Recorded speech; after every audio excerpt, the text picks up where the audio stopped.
Brahmanas and Parivrajakas. The Brahmanas are meant to administer some fruitive sacrifices mentioned in the Vedas, but the Parivrajakacharyas or learned preachers are meant to disseminate transcendental knowledge to one and all. As such, the Parivrajakacharyas are not always expert in pronouncing the Vedic mantras, which are practiced systematically by accent and meter by the Brahmanas who are meant for administering Vedic rites. Yet it should not be considered that the Brahmanas are more important than the itinerant preachers. They are one and different simultaneously because they are meant for the same end in different ways. There is no difference also between the Vedic mantras and what is explained in the Purāṇas and Itihāsas.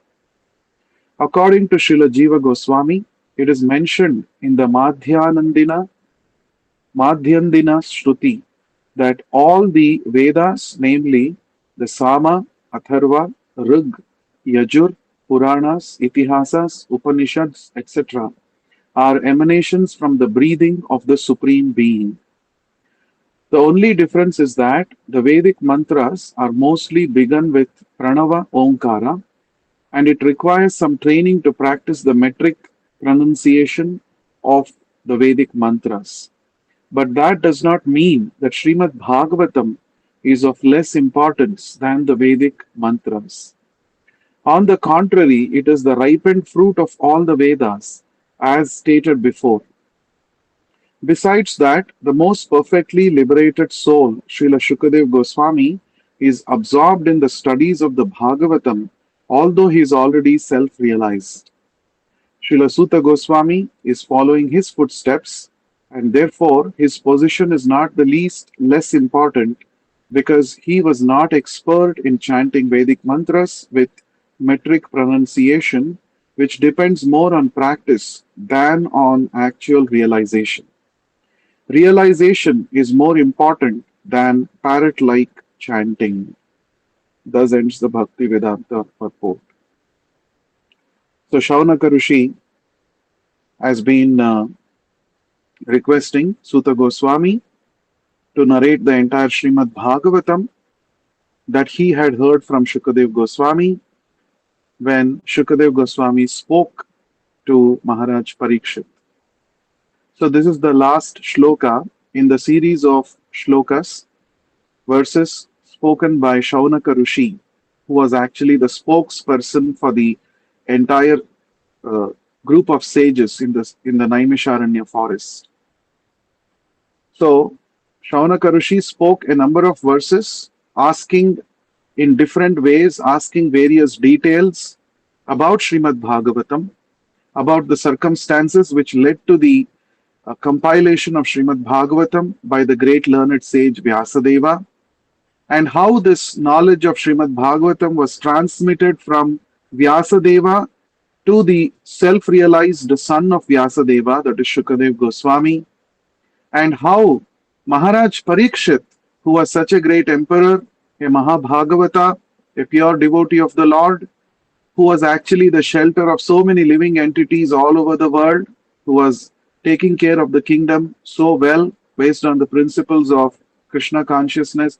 Why did he actually retire from the kingly position, and why did he decide to fast till death on the banks of Ganga? Now, these were all the questions asked by Shaunaka Rishi to Suta Goswami. This we have seen in the earlier classes. Now, as a conclusion to all the questions that Suta Goswami was asked by Shaunaka Rishi, in this shloka, Shaunaka Rishi is saying, Tat sarvam naha samachakshva. Tat sarvam means all of that, naha unto us, samachakshva, clearly explain. Please explain to us all these things pertaining to Srimad Bhagavatam. Prushto yad iha kinchana. Prushtaha means whatever I have questioned on behalf of the sages of Naimisharanya. Yat iha, herein, kinchana, all that. Manye tvam vishaye vacham, Manye means manye tvam means whatever you think. Vishaye in all the subject matters. Vacham meanings of words. Snatam anyatra chandasat. Snatam means fully acquainted, fully understood.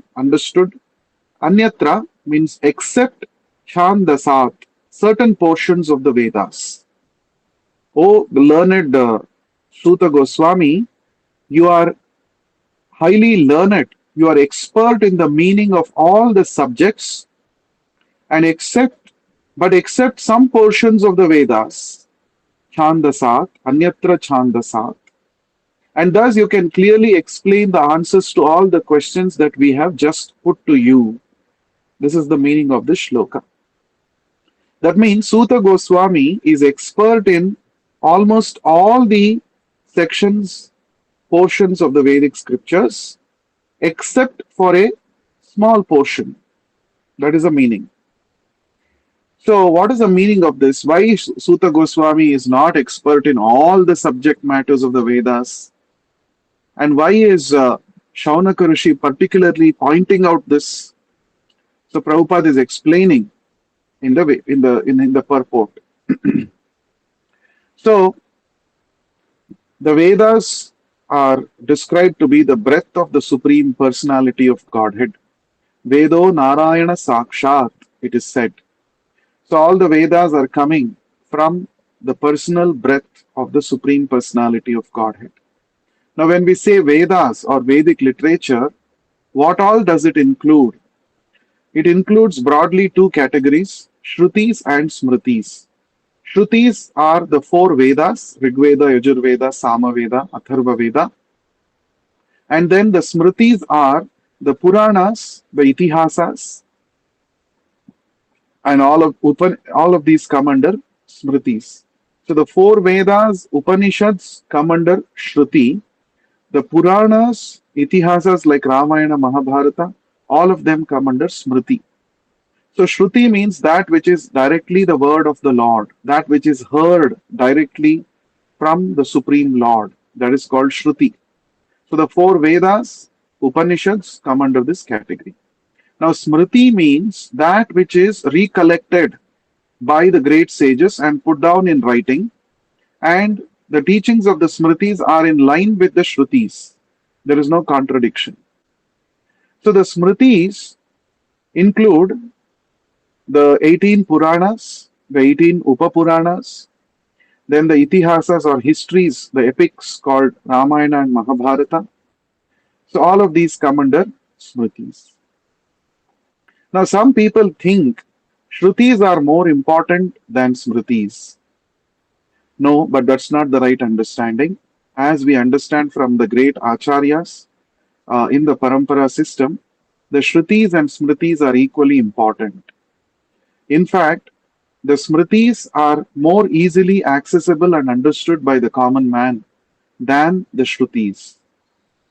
So the Smritis give us the same understanding that ultimately, if we have to attain perfection in this human form of life, we must take to the process of devotional service to the Supreme Personality of Godhead. And in fact, this is the same understanding that one gets even after thoroughly studying all the Vedas, the Shrutis. So this is about the Vedic literature. Now, Vyasadeva had many disciples. So he gave different disciples different portions of the Vedic literatures to master, to study, and to propagate. So he gave certain disciples the four Vedas, and he gave other disciples the Purāṇas. Now, Suta Goswami, he is also called Ugrashrava, and he is the son of Romaharshana Suta. So, sorry, he is the son of Romaharshana Suta. So, Romaharshana Suta is a disciple of Śrīla Vyāsadeva, who was actually given in charge of the recitation of the Purāṇas, the 18 Purāṇas, and especially Srimad Bhagavatam. So he was expert in the Purāṇas, reciting the Purāṇas, in an interesting manner to the audience and explaining to the audience about the import of these Puranas. So he was expert in that part of the Vedic scriptures. Whereas the other disciples of Vyasadeva, who were given in charge of the different Vedas, they became expert in those Vedas. And one important thing that is pointed out here by Srila Prabhupada is those who are expert in the Vedas, in the sense, the Vedas, they are called Chandasa here in the shloka. Now, Chandasa means metric construction of the poetry and proper pronunciation of the Vedic mantras. That is called Chandasa. So, certain Brahmanas who are disciples of Vyasadeva, they became expert in properly pronouncing the Vedic mantras properly and propagating those Vedic mantras in disciplic succession. They are called Brahmanas.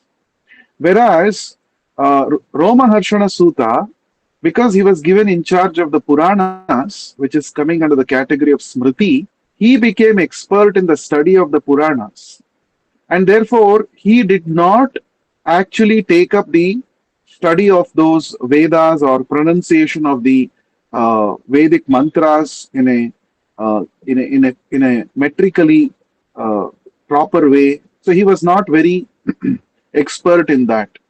So those who are interested in pronouncing the Vedic mantras properly and chanting the Vedic mantras, they are known as Brahmanas.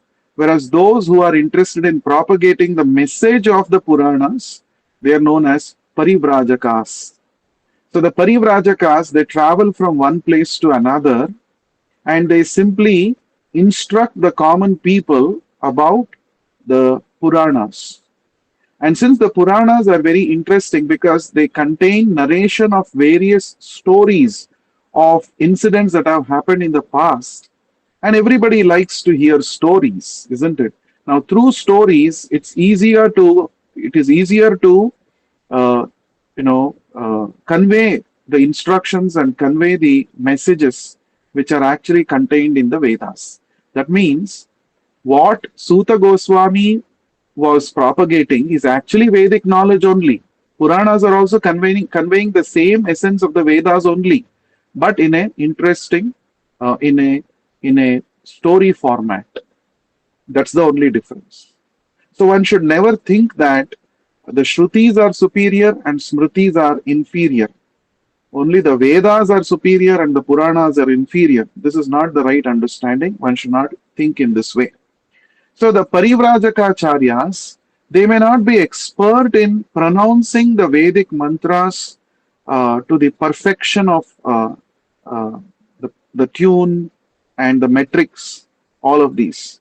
But they nevertheless have captured the essence of the Vedic knowledge. And therefore, they are all realized souls. So, Parivrajaka Acharya. So, what is the meaning of this? Acharya means one who teaches by personal example. Vraja means to travel from one place to another place. Pari means complete, all over the world. So, the Parivrajakacharyas are those who travel all over the world and their main aim is to disseminate or share the message of the Vedic scriptures, especially the Puranas, to the common people.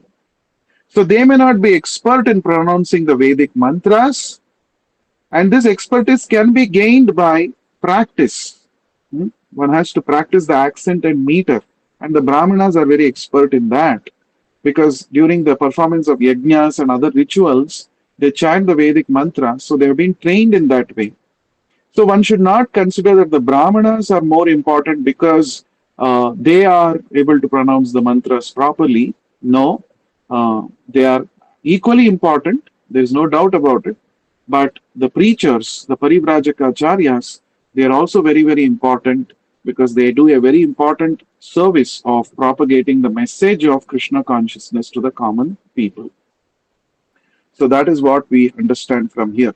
So when Shaunaka Rishi is telling that, O Suta Goswami, you are actually expert in all the subject matters except for certain portions of the Vedas, it is referring to the importance given to the Purāṇas by Suta Goswami, who was instructed personally by Vyasadeva to become expert in the subject matter of Purāṇas.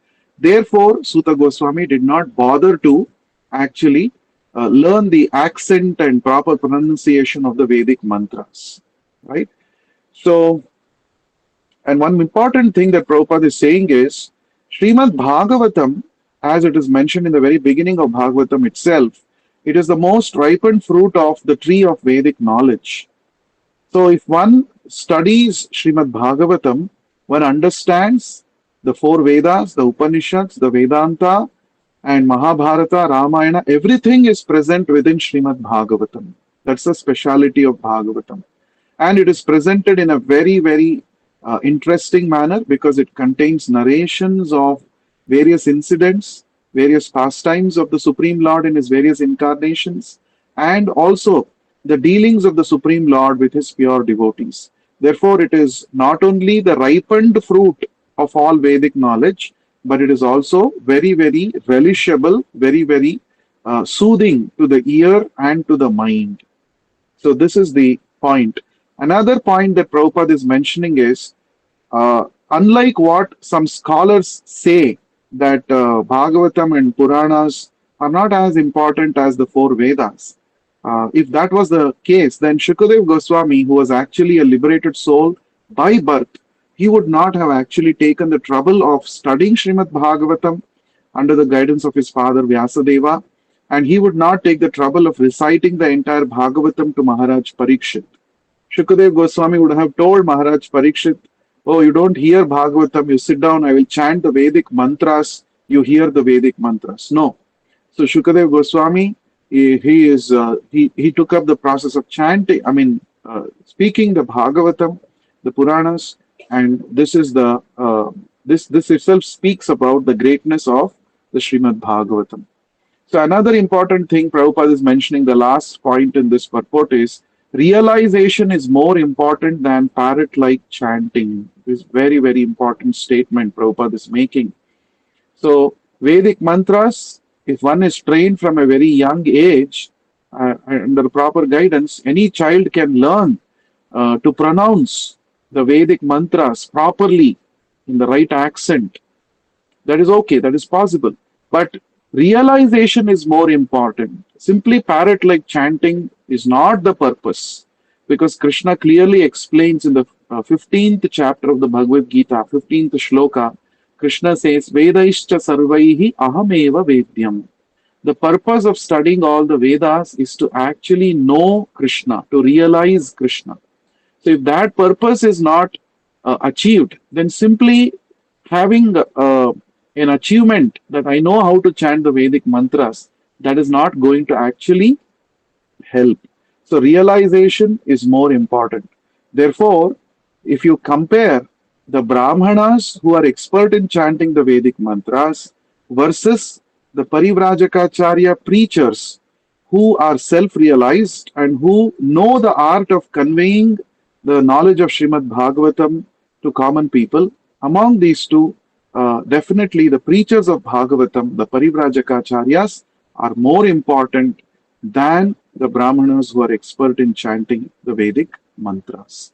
So, in our practice of Krishna consciousness also, there has to be a balance between the ritual part and the realization part. In fact, realization should always supersede the ritual part. We should not be so expert in doing the rituals without actually bothering to understand the significance and the spiritual principles underlying the rituals. Spirit plus ritual becomes spiritual. So spirit has to be understood properly. So if we want to understand the spirit behind the rituals, then we have to study the scriptures. And that is why Srila Prabhupada, so painstakingly, he has translated Bhagavad Gita, Bhagavatam and other scriptures into English, so that we all understand the spirit behind each and every practice in Krishna consciousness and then follow the ritual, right? So that's why Prabhupada said books are the basis. Preaching is the essence, and books are the basis of the Krishna consciousness movement. And that is why so much emphasis is given by Srila Prabhupada for reading and for distributing the books based on the Parampara understanding. Let's go to the next shloka, text 14. Suta uvacha dvapare samanuprapte tritiye yuga paryaye jatah parasharad yogi vasavyam kalaya harehe. Translation and purport by Srila Prabhupada. Suta Goswami said, when the second millennium overlapped the third, the great sage Vyasadeva was born to Parashara in the womb of Satyavati, the daughter of Vasu. Purport by Srila Prabhupada. There is a chronological order of the four millenniums, namely Satya, Dwapara, Treta, and Kali. But sometimes there is overlapping. During the regime of Vaivasvata Manu, there was an overlapping of the 28th round of the four millenniums, and the third millennium appeared prior to the second. In that particular millennium, Lord Sri Krishna also descends, and because of this, there was some particular alteration. The mother of the great sage was Satyavati, the daughter of the Vasu, fisherman, and the father was the great Parashara Muni. That is the history of Vyasadeva's birth. Every millennium is divided into three periods, and each period is called a Sandhya. Vyasadeva appeared in the third Sandhya of that particular age. Thus ends the Bhakti Vedanta purport. So after hearing the elaborate questions of Shaunaka Rishi, who represented the entire sages of Naimisharanya, now Suta Goswami is beginning to answer. He is beginning to reply to the questions of the sages of Naimisharanya. So Suta Goswami is beginning with the birth of Vyasadeva, who is actually the author of Srimad Bhagavatam. So Suta Uvacha. Suta Uvacha means Suta Goswami is speaking. Uvacha means he is saying, he spoke. Dwapare means in the second millennium. Now, one important thing, generally we think this is the order of the four yugas, Satya Yuga, Treta Yuga, Dwapar Yuga, and Kali Yuga. But actually the real order is Satya Yuga, Dwapar Yuga, Treta Yuga, and then Kali Yuga. Now, Dwa itself means second. Treta, three, it comes from the word three, third. So the first Yuga is actually Satya Yuga or Krita Yuga. The second Yuga is Dwapar Yuga, third Yuga is Treta Yuga, and the last one is Kali Yuga. But as Prabhupada explained in the purport, as we all heard, in this present cycle, that is 28th cycle is going on in this particular day of Shveta Varaha Kalpa of Lord Brahma. Every day of Brahma is called a Kalpa. The present day of Brahma is called Shveta Varaha Kalpa, because in this day of Brahma, Lord Varahadeva appeared. Okay, that's why it is called Shveta Varaha Kalpa. Now, in this Shveta Varaha Kalpa, currently the 28th cycle of Kali Yuga is going on. Now, just prior to this, Lord Krishna appeared.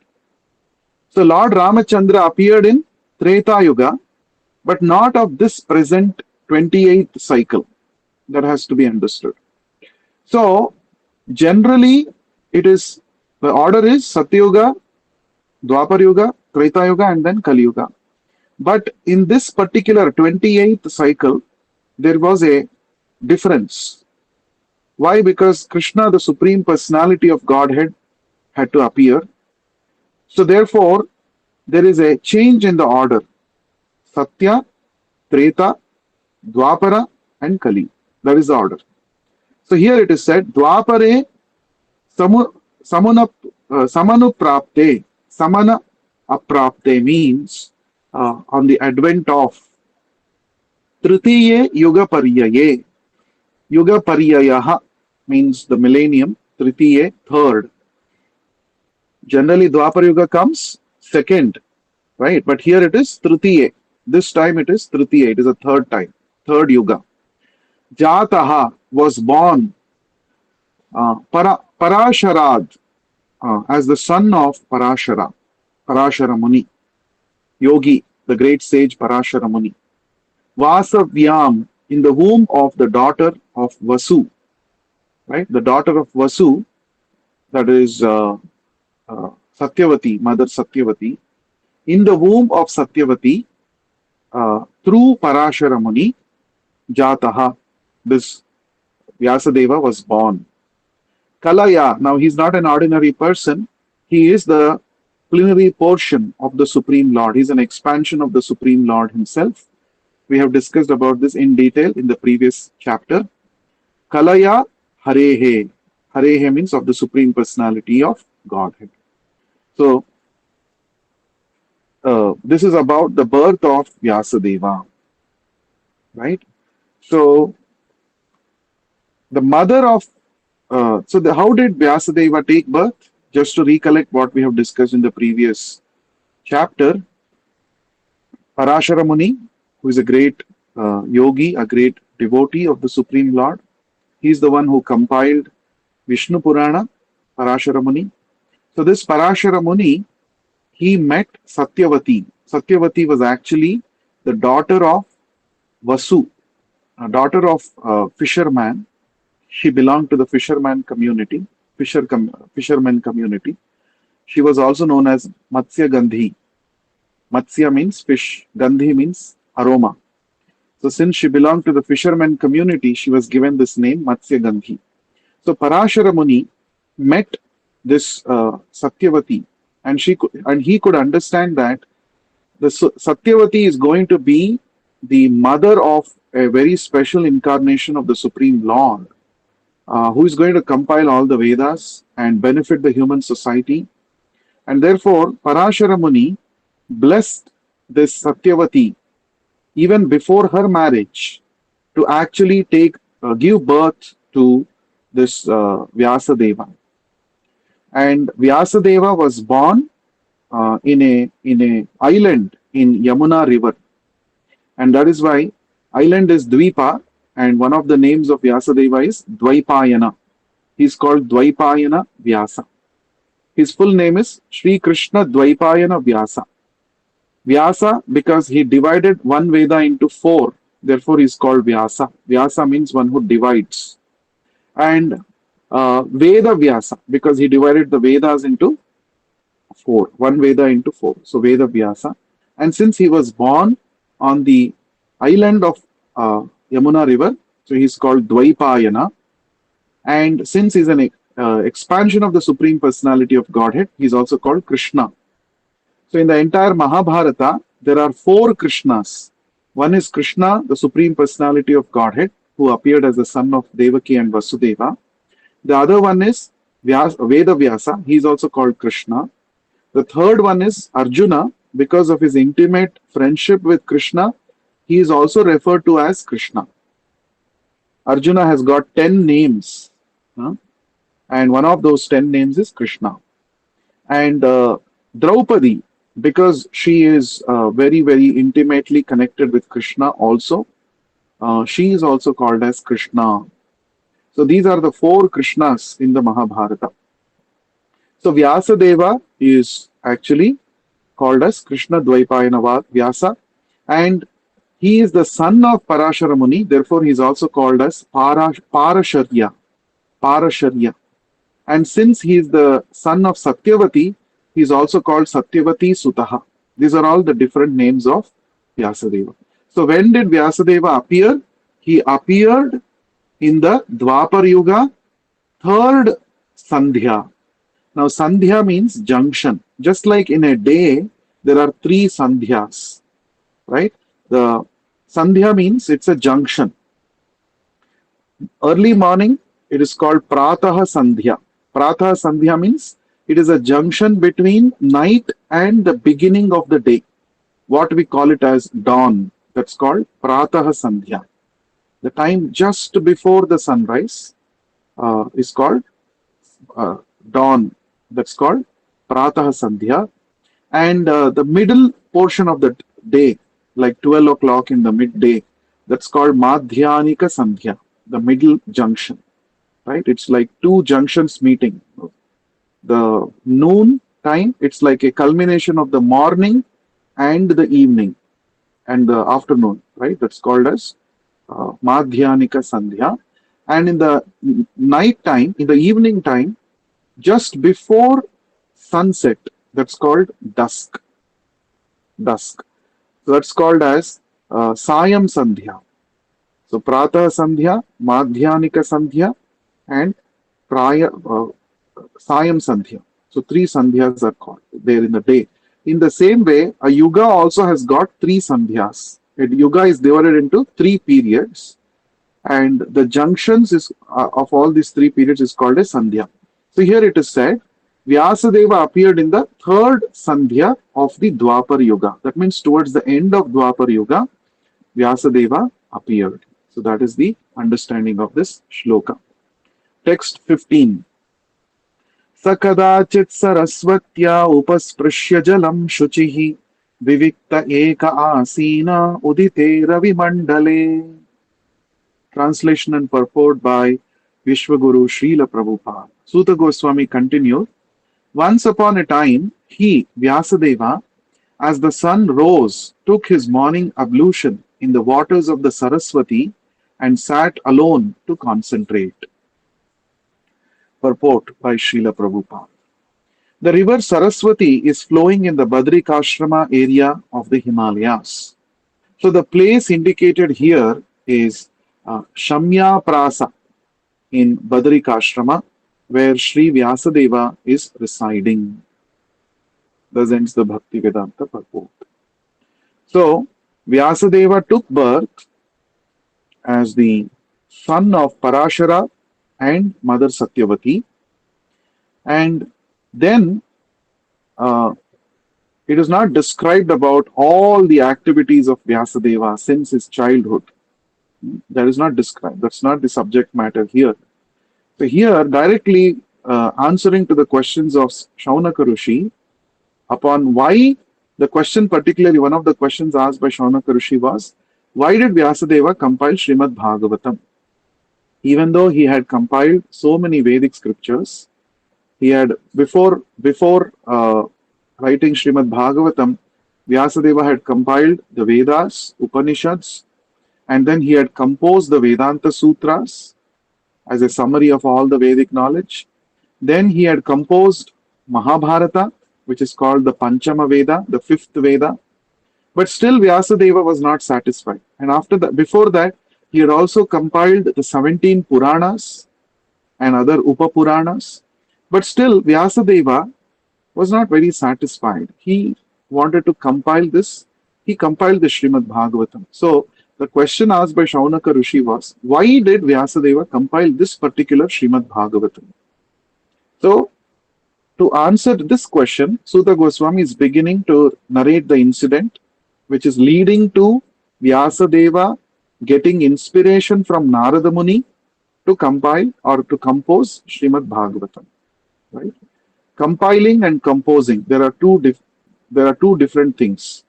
Compiling means the knowledge is there and here scattered, but it is put together in one place. It is edited and put in one place.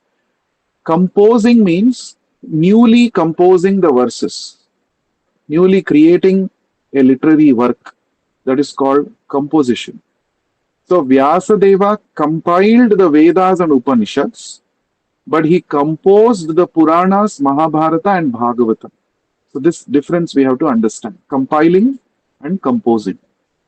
So here it is said, one day, so it is said here, Sa Kadachit. Kadachit means once upon a time, one day. Generally in the Bhagavatam or in any scripture, if a story has to be started, it generally starts like Ekada. Ekada means once upon a time, or like that. Here it is starting with Kadachit, means once. It's not specified when, what, all those details are not there. Just Once upon a time, like we start a story when we narrate stories to children also, we start like this, right? Once upon a time there was a king, or there was a queen, or there was somebody like that. So here it is saying, Suta Goswami is beginning, Sa Kadachit. Sa here refers to he. Who is that he? About whom the previous shloka already Suta Goswami has spoken, that is Vyasadeva. He, Vyasadeva, Kadachit, once upon a time, Sarasvatya, now Saraswati, on the bank of the Saraswati river. So Saraswati river, we all know it is called as Gupta Gamini. Gupta Gamini means it flows unnoticed. It flows underneath.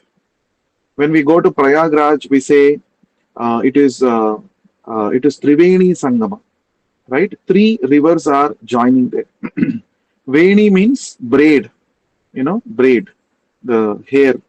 Three rivers, three braids are joining there. So Ganga, Yamuna, and Saraswati. One can clearly make out Ganga and Yamuna. Now Ganga river will be somewhat brownish color, and Yamuna river will be blackish color. Both will come and join. But Saraswati river we cannot see there.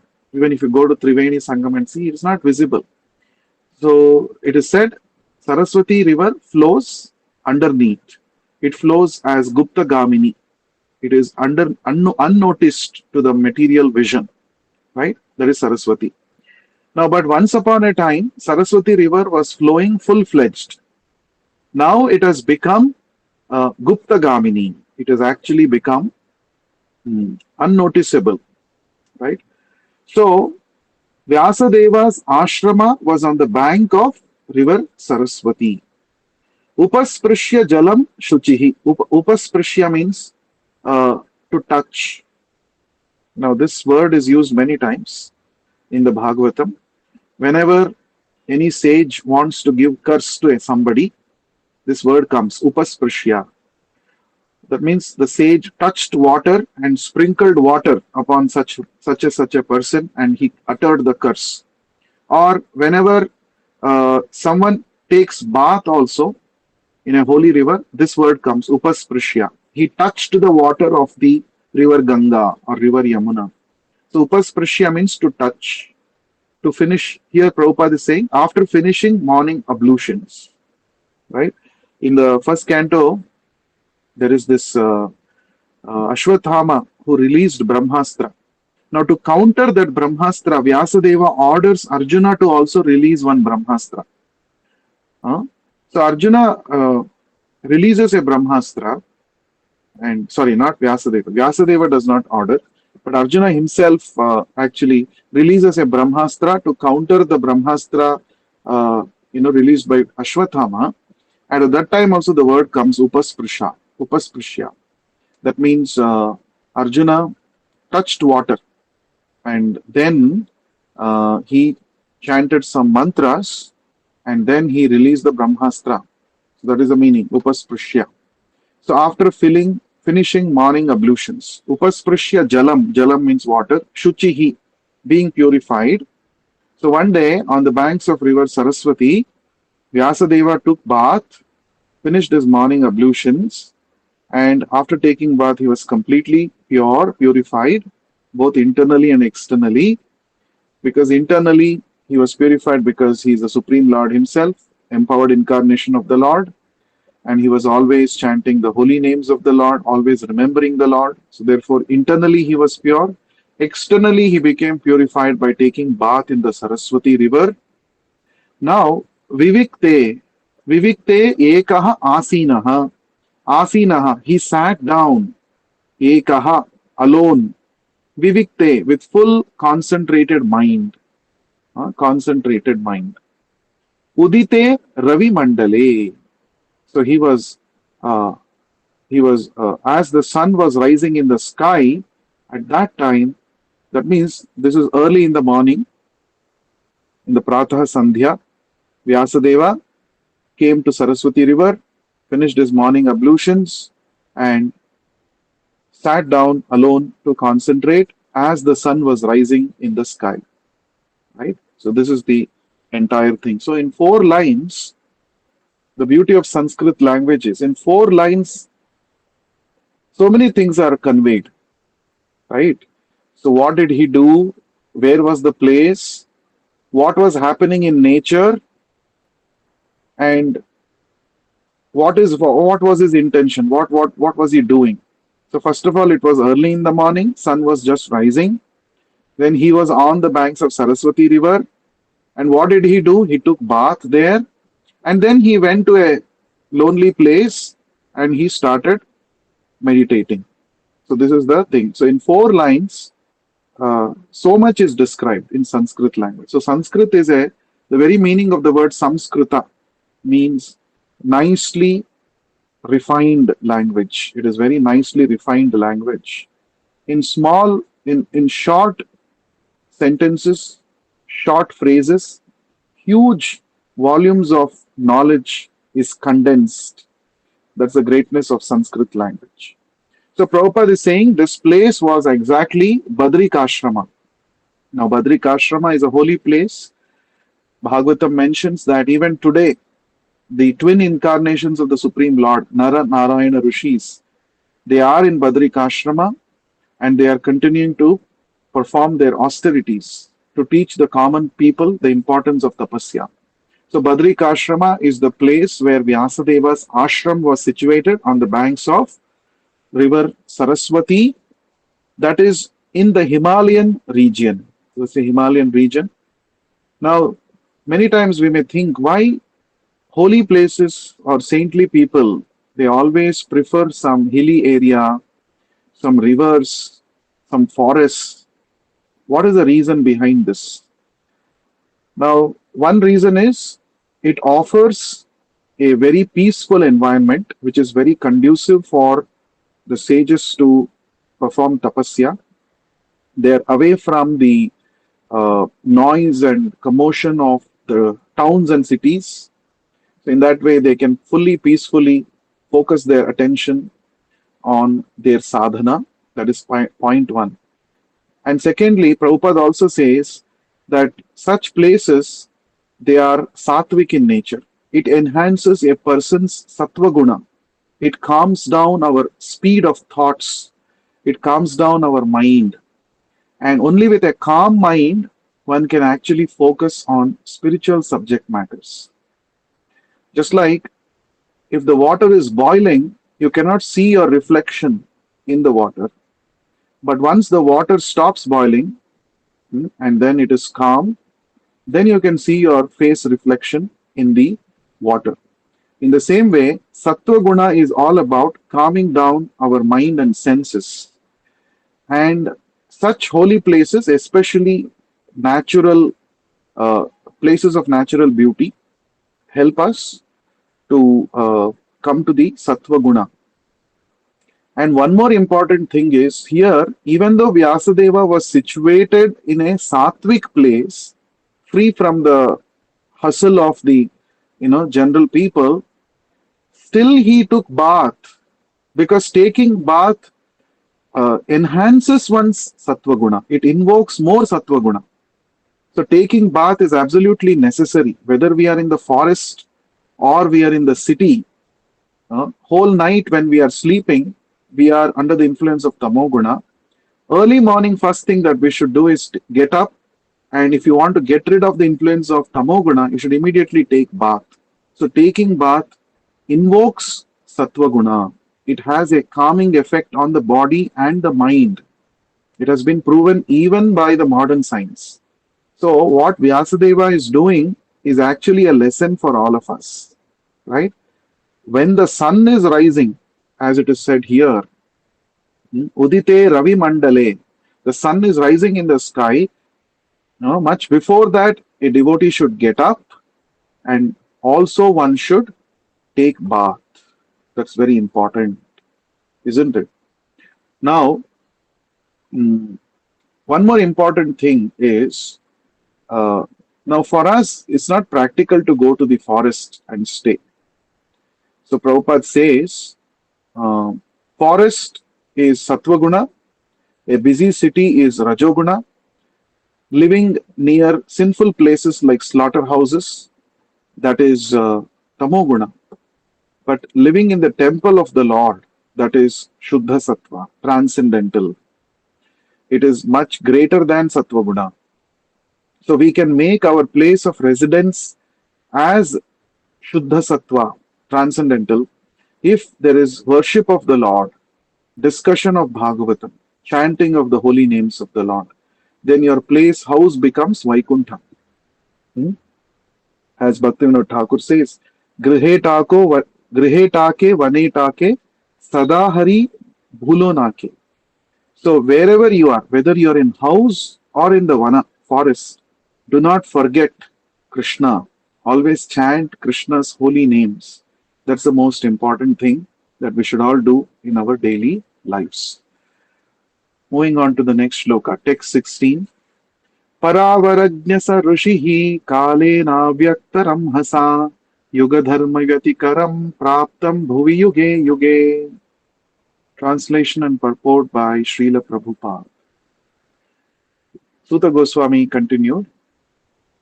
The great sage Vyāsadeva saw anomalies in the duties of the millennium. This happens on the earth in different ages due to unseen forces in the course of time. Purport.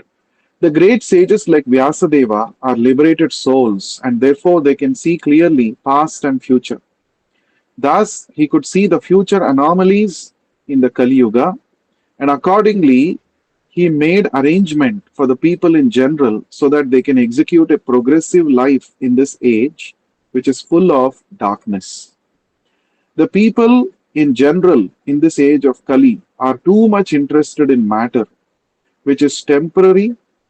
Because of ignorance, they are unable to evaluate the assets of life and be enlightened in spiritual knowledge. Thus ends the Bhakti Vedanta purport. So, what did Vyasadeva do after sitting down in meditation, after taking a holy bath in the Saraswati river? What did he actually do? What came to his mind while he was meditating? That is what is described in this shloka. Paravarajñaha. Jña means knower. Like for example, when we say Sarvajña, means one who knows everything. Alpajña means one who knows very little. Daivajña means one who knows the divine. Right? Like this, the Jña. In Bhagavatam, this word Jña comes many times. Rasajña is one word which comes many times in the Bhagavatam. Rasa means the devotional mellows, the intimate exchanges of loving relationships between the Lord and his devotees, that is called rasa. And one who is conversant with this, he is called rasajña. So here Vyasadeva is described as paravarajña. Para means past, avara means future in this context. Paravarajña means one who knows the past and the future. So the great sages like Vyasadeva, they are trikalajña, means they are knowers of past, present and future. And especially because Vyasadeva is an empowered incarnation of the Supreme Lord, so he knows the past, present and future. The Mahabharata describes Vyasaya Vishnu Rupaya Vyasa Rupaya Vishnave Namo Vai Brahma Nidhaye Vasisthaya Namo Namaha. So Vyasadeva is actually non-different from Lord Vishnu himself. So therefore he is Paravarajña, Saha, he, Rishihi. Rishi refers to Vyasadeva here. Kalena Vyakta Ramhasa. Ramhasaha means the great force. The great force of Kalena. Kalena means time. So in the course of time, by the great effect of this time, which is actually described as avyakta. Kala is avyakta. It is unmanifested. That means the effect of Kala is imperceptible. Kala always acts. Right? We are always under the influence of Kala. The moment we take birth in this material world, Kala is acting on our bodies. and it's by the effect of the effect of the kala that the body ages. We age, the body ages. Why? It's because of the effect of kala. And what is the effect of kala specifically? It is described in the Bhagavad Gita. Loka Kshaya is the specific effect of kala. Kala brings about deterioration of everything in this material world. As we know, the material world goes through a series of cycle of creation and destruction. Whatever has been created or whatever comes into existence over a period of time has to undergo destruction. That's the rule of this material world. That's why this material world is called Ashashvatam. It is temporary. Now, who brings about this Ashashvatam, this destruction of everything in this material world? That is Kala. And what is this Kala? Kala is the impersonal representation of Krishna. Kala is energy of Krishna himself. That is described in the Bhagavatam in many places. One of the places is in the Bhagavatam 10th canto, when the wives of Kaliya, serpent, the Nagapatnis, they offer prayers to Krishna. In one of the prayers they say, Kalaya Kalanabhaya. O Krishna, you are Kala himself. And you are the source of Kala. And it is by your influence that everything is happening in this material world. Things are getting created, they are getting maintained over a period of time, and eventually they also meet destruction. It is all overseen by your time factor. So like that, the Nagapatnis, the wives of Kaliya serpent, offer prayers to Krishna. So here it is said, Kalena avyakta ramhasa. So to perceive the effect of Kala is not easy. Unless one is thoughtful, one is really, one who is antarmukhi. Antarmukhi means one who can see within. Generally, we are very busy making observations of external things in this world, making observations about other people in this world. We always study externally. But Bhagavatam is teaching we have to turn towards inwards. We have to turn inwards. We have to look within. Only then you can perceive the effect of Kala. Otherwise, it is imperceptible. Right? Day after day, we keep, our life goes on by the influence of Kala. And one day, while we are making so many plans, how do we enjoy? How do we increase our material opulence? One day, death comes. Kala comes as the final stroke, death, and smashes all our plans and aspirations.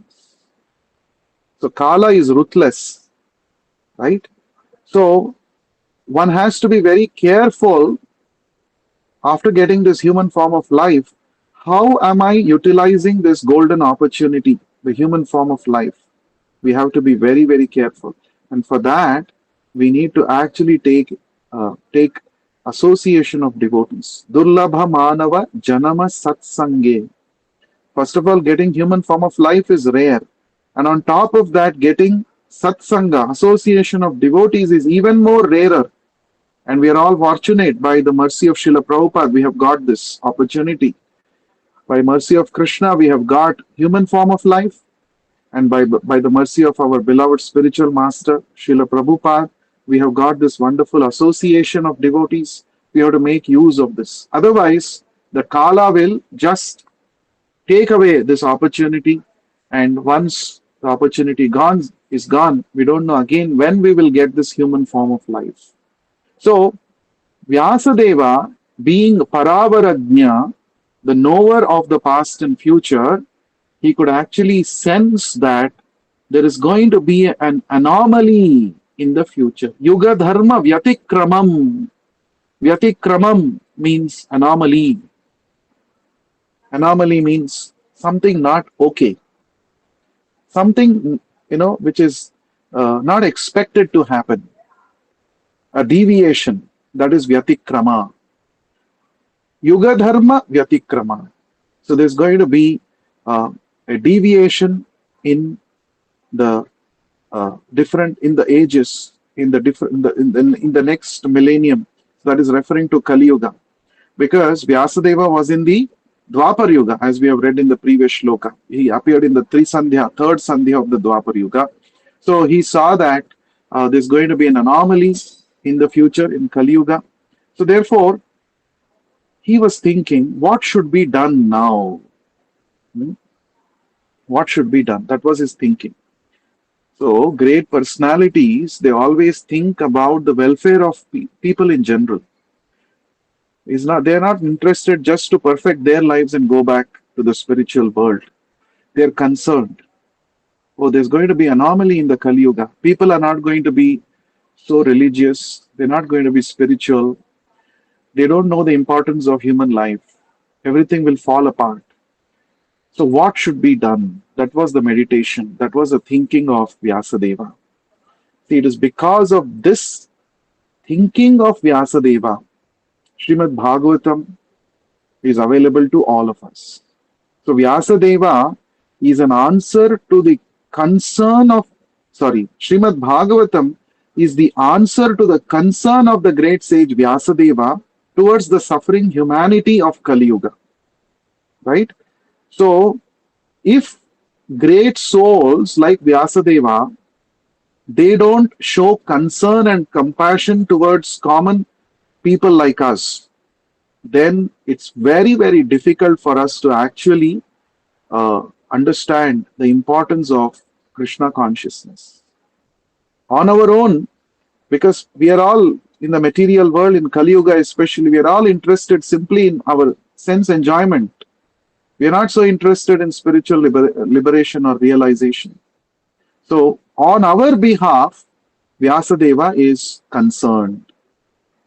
Therefore, in the Bhagavatam, there is a very beautiful phrase used to describe Vyasadeva. It is said, Vyasaha Kripana Vatsalaha. Vyasadeva is called Kripana Vatsala. There are two terms, Brahmana and Kripana. Brahmana means one who is self-realized. Kripana means one who does not know how to utilize his human life. He is called Kripana, miser. A miser might have huge amount of gold, but neither will he use it for his own enjoyment properly, nor will he distribute it to others. So finally, miser's gold will become useless. It's not going to be useful for anybody. In the same way, when we don't use this human form of life to attain the highest perfection of going back to Godhead, then we are called Kripanas, miserly people. It's like lot of wealth is there, but we don't know how to use it properly and get the maximum benefit from it. So we are called Kripanas. And Vyasadeva is described as Kripana Vatsala. Vatsala means one who is very compassionate. He is very compassionate towards us, Kripanas. And that is why he is thinking, oh, in the future, people are going to be in ignorance about the goal of life. They're not going to be interested in spiritual realization. They are taking birth in ignorance.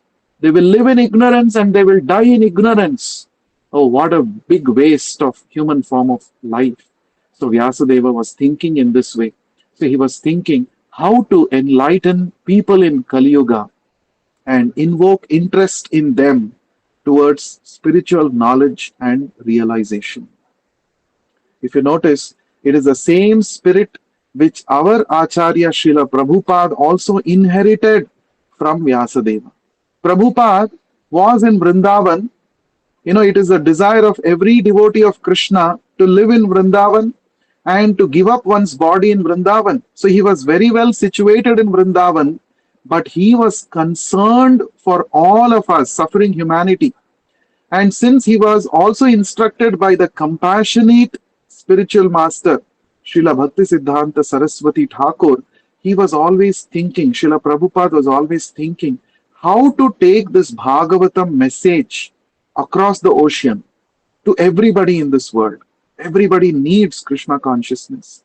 So therefore, out of so much concern, Srila Prabhupada actually traveled to the West and he gave this knowledge of Krishna consciousness to the people all over the world.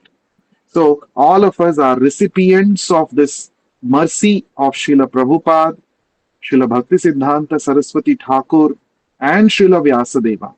If Vyasadeva had not thought what should be done for the people in Kali Yuga, today we would not be actually reading and discussing Bhagavatam.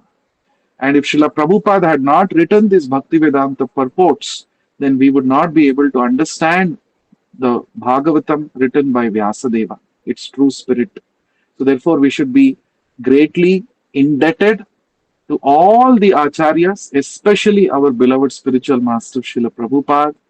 And had Prabhupada not written Bhagavatam, had he not crossed the ocean, had he not taken the trouble of distributing this Krishna consciousness message all over the world, we would have missed another golden opportunity, this human form of life, and we would have continued in ignorance, in the repetition of birth and death. Therefore, every time we read Bhagavatam, our heart should feel gratitude towards Srila Prabhupada, Srila Bhakti Siddhanta Saraswati Thakur, all the acharyas, and Srila Vyasadeva himself. So, we will continue. What Sutta Goswami replies, how does he answer the various questions asked by Shaunaka Rishi, that we will continue to read and discuss in the coming shlokas. So, before we close, any questions or quick comments? One or two questions. We can take one or two questions. Hare Krishna, Prabhuji. Hare Krishna, Pranab. Yes. You mentioned for Krishna, but one of the lecture Prabhupada said white Krishna, Balram. Okay. We can add him also. Yeah. And, but Balaram is not called as Krishna generally. But his name is Balaram. Yeah. The bodily features of Krishna and Balaram are almost or are totally the same, except for the bodily complexion. Krishna is bluish black, whereas Balaram is whitish. And that is why Prabhupada said he is like white Krishna. He's same as Krishna, but complexion is white. Yes, correct. And that Roma Harshana, his son, Roma Harshana, being the father of Sukadev. No, Sutta Goswami. Sorry, Sutta. And he is the same person who has been killed by Balaram. Yeah, that is what my question is. Okay. Yes, he's the same person killed by Balaram. Okay. Yes. Okay, thank you. That pastime comes in the 10th canto, the Krishna book was described.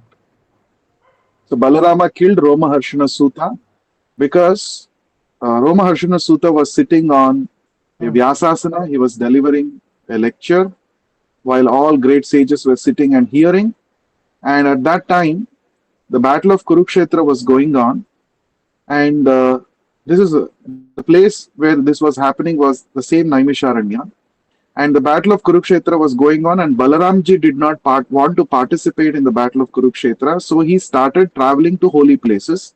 So he came to Naimisharanya Kshetra. And as soon as he entered, the entire assembly of sages got up from their places to show respect to the Supreme Personality of Godhead, Balarama. But Roma Harshana Sutta did not rise from his Vyasasana. So Balarama got angry because you being an Acharya, you should teach by your example to others how to respect and honor the Supreme Personality of Godhead. But you are not doing it. You're sitting here without showing respect to me. So therefore, Lord Balarama became angry. He took a blade of grass. With a blade of grass, he killed this Roma Harshana Sutta. And then upon the request of the sages who had assembled there, Balarama appointed the son of Roma Harshana to his position. And that is Sutta Goswami. He was also called Ugrashrava. So he was given in charge of reciting Srimad Bhagavatam, narrating Srimad Bhagavatam after Roma Harshana Sutta was killed by Lord Balaram. Okay. So is there any other question? Any question, quick comment? I think someone has posted a question in the chat box. Let me see. Hare Krishna Prabhuji. Hare Krishna. Could you please explain Madhvacharya's role in Guru Parampara? So we cannot talk about Madhvacharya in just a few minutes because his contributions are immense. So Yes. Madhvacharya is said to be the incarnation of Vayudeva. He appeared in Kali Yuga and he established the principles of Dvaita Siddhanta. Dvaita means dualism. He clearly explained the Vedanta Sutras through his Dvaitavada, saying that there is a difference between the Atma and the Paramatma. Both are not the same, right? That is his primary Siddhanta, Dvaitavada. And and we know Udupi Kshetra was the place where Madhvacharya performed his various activities. He established the Udupi Matha, Krishna Matha there. And he also had 8 of his senior disciples appointed as the Mathadipatis, Ashtamathas of Udupi. So Madhvacharya appointed 8 senior sannyasi disciples to take charge of 8 mathas and preach. So their main purpose was to preach. And in they are supposed to take charge of the worship of Lord Krishna every 2 years, and that's called Paryaya. So every 2 years the Paryaya happens. That means one different matha takes charge of worshipping Krishna's deity, while the other 7 mathas are supposed to be engaged in preaching activities, propagating the message of Krishna consciousness. So we can see the matha concept for the very first time in Vaishnavism. We can say that it was introduced by Madhvacharya. Of course, before this, Ramanujacharya was there about 1,000 years ago. But Ramanujacharya mainly focused on deity worship as one of the main things. That's why Sri Vaishnavas focus mainly on festivals, deity worship. That's their main process. Of course, philosophy also, Vishishtadvaita. But Madhvacharya, he established these Ashtamathas to actually systematically propagate the message of Krishna consciousness. And then one more important thing about Madhvacharya that we have to understand is the focus on tattva, the focus on philosophy uh, is very much in Madhva Parampara, Madhva Siddhanta, Madhva way of Vaishnavism. Focus is more given on this tattva. Chaitanya Mahaprabhu, he took from the 4 different sampradayas, he took special things and he synthesized in the Gaudiya Vaishnava Parampara. One of the main things that Chaitanya Mahaprabhu took from Madhva Sampradaya is the philosophical emphasis on philosophy. So that is one thing. And yes, so Madhvacharya, and after him, if you see in our Gaudiya Vaishnava Parampara also, we see Madhvacharya, after him Padmanabha Tirtha, Akshobhya Tirtha. These are all the different acharyas who are coming, even in our Parampara. So we belong to the Madhva Parampara only. But it was during the time of Madhavendra Puri, the great acharya in our Gaudiya Vaishnava Parampara, that Radha Krishna worship became prominent. Until then, there was only worship of Krishna. But Radha Krishna worship, the Madhurya Rasa emphasis was given by Madhavendra Puri. This Madhavendra Puri was the grand spiritual master of Sri Chaitanya Mahaprabhu. So Madhavendra Puri's spiritual disciple is Ishwara Puri. Ishwara Puri's disciple is Chaitanya Mahaprabhu. So Prabhupada says from Madhvacharya to Madhavendra Puri. These are the 2 prominent acharyas in our parampara, 2 of the most prominent acharyas. So Madhvacharya gave the Siddhanta, Madhavendra Puri introduced the Radha Krishna worship, and from there onwards, Ishwara Puri and Chaitanya Mahaprabhu further propagated this worship of Radharani and Krishna, which is very unique feature in the Gaudiya Vaishnava Siddhanta. So this is some few a separate session discussion about Madhvacharya because his life, his pastimes and activities are really very, very wonderful. We can learn many things from them. It's a very nice question. So, is there any other question? Lakshmi Narayanan is asking, the number of years of Dwapar Yuga also changes when they will be flipped from second to third. Usually we multiply the 2, 3 and 4 with the years of Kali Yuga. That I'm not very sure.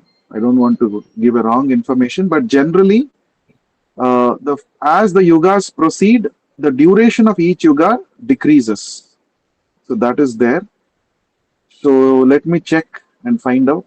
If I find out when there was a flip between Treta and Dwapara, did the number of years also flip? So that means generally Kali Yuga is 4,32,000 years. That's the duration. Double that is Dwapar Yuga, the previous Dwapar Yuga. And triple this Kali Yuga was Treta Yuga. 4 times this Kali Yuga is Satya Yuga. That's the general calculation. Totally one cycle comes to 43,20,000 years. That's the total one cycle of Satya, Treta, Dwapara, Kali. So when this reversal happened, did the number of years also get reversed? I never thought about it. So let me check. Good question.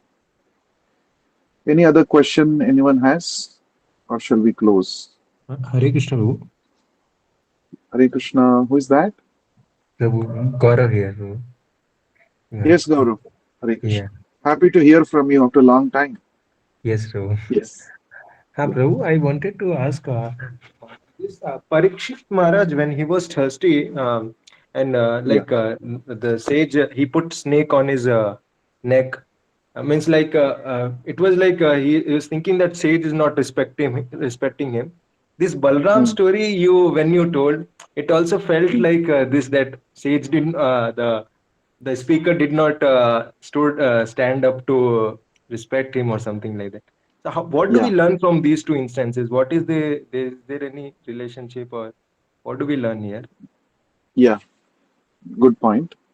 First, Lord Balarama killing Romaharshana Suta in Naimisharanya with a blade of grass because he did not stand in respect. Now, that is because Lord Balarama is the Supreme Lord himself, and Romaharshana is describing about the Supreme Lord Bhagavatam sitting on the Vyasasana. When the same Supreme Lord about whom you are glorifying in Bhagavatam, when he is coming in front of you, isn't it your duty to stand up and show your respect? So, this actually enraged Lord Balaram. That means sometimes we are too absorbed in the ritual, but we have forgotten the spirit. And especially a person sitting on the Vyasasana who is acting as the spiritual master, his responsibility is far greater than an ordinary disciple or ordinary person. So because whatever a great person does, others will follow. And since he is sitting on the Vyasasana and he himself is not showing respect to Balarama when he came there, this is a big anomaly. It's not correct. Therefore, Lord Balarama had to kill this person, Romaharshana Suta. Because a person who is sitting in a powerful position, the mistake that he does should be considered more seriously than an ordinary person if he does the same mistake, because a person who is sitting in a big position, he is setting an example for everybody. As Krishna says in the 4th chapter, Yadyad acharati shreshtaha tattadevetaro janaha. Whatever a shrestha, whatever a great person does, others will follow. So therefore, Lord Balarama punished him in that way. So that we should not imitate. Oh, somebody did not respect me. Oh, no, that should not be the mood. That is for the Lord, for a higher purpose. Lord Balaram had to do that. Oh, I walked in and somebody did not give me respect. Therefore, in fact, Chaitanya Mahaprabhu is teaching us Amanina Manadena. A devotee should be ready to give respect to everybody So that is the point. Now coming to Parikshit Maharaja's uh, incident, we have not yet come to that part of Bhagavatam. We will see in the coming chapters more about this. But to answer your question, it is very clearly explained in Bhagavatam that Maharaj Parikshit, he's a Mahabhagavata. He's a pure devotee of the Lord of the first class order. And he, disrespecting a sage who was sitting in meditation by garlanding him with a dead snake, that is unbelievable, because he would never do that. He's a pure devotee of the Lord. He would never actually do that. But as it is revealed in the Bhagavatam, it was part of a bigger plan of the Lord. The Lord wanted Parikshit Maharaj to be used as an instrument to, to give Bhagavatam to the whole world. So it was part of a bigger Leela of the Lord. Generally, never ever, if you read the qualities of Parikshit Maharaj, it is described in many, many shlokas in Bhagavatam first canto. What kind of a devotee was he? What kind of a person he was? He would never expect respect from anybody and all that. But in this particular incident, when he was in the forest, he was so tired, he was thirsty. He went to this ashrama of Rishi, and the Rishi was sitting in meditation. Nobody was there to receive him. The king became so angry. Oh, I'm so thirsty. I'm the king and nobody is giving me water. So what did he do? He became angry and he took a dead snake and put on the neck of that sage. And he went away. Later, Parikshit Maharaj regrets, I should not have done this. And the sage, when he came out of his meditation, he also did not take it seriously. But his son, Shringi, who was an immature young boy, he cursed Parikshit Maharaj that he will die in 7 days because of snake bite. Now, how did Maharaj Parikshit perceive this? He said, Nirveda Mulo Dvijashapa Rupaha. This curse that has come to me is actually a blessing of Krishna. Krishna only has come in the form of this curse so that I can become free from my attachment to materialistic way of life. Actually, the king was not at all attached to materialistic way of life. He was a pure devotee. But he thought like this. Oh, it's nice that I'm going to, I'm punished like this. It is good. Now let me fix my mind fully for the next 7 days before I meet my death. Let me fully absorb myself in Krishna. Thinking like that, he gave up his kingdom to his son, retired to the banks of the Ganga, and there we know Shukadev Goswami comes and narrates the Bhagavatam.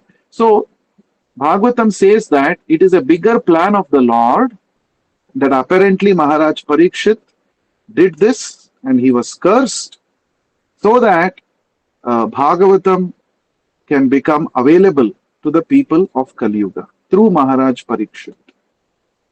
So that is how we should understand both these incidents. Hope that answers your question, Gaurav. Yes, Prabhu. Yeah, in detail we can discuss in those particular chapters where exactly this incident comes, that we shall see in the coming sessions. So I hope the questions are done. So thank you so much. We shall meet again tomorrow. We shall discuss another 4 verses from the 4th chapter, first canto of Bhagavatam. Please do join. And these sessions will be there every day, Monday, Tuesday, Wednesday, Thursday, and Saturday. So I will be posting. If you are not part of my WhatsApp channel, daily Srimad Bhagavatam, please do join. Because I will post the link in the groups. I've already shared in the groups. If you don't have the link, please message me personally. I will share the link so that you get updates about all our sessions. And also every day, 1:30 to 2 p.m. in the afternoon, we are doing Bhagavad Gita reading session. We just started today. We are in the introduction. So if you are free during your lunch time in your office, if you are free, please do join us 1:30 to 2 p.m. on the same link as this meeting. Every day we are having ग्रंथराज Shrimad Bhagavatam की जय, विश्व गुरु श्रील प्रभुपाद की जय। हरे Krishna. Thank you, Prabhuji. Hare Krishna.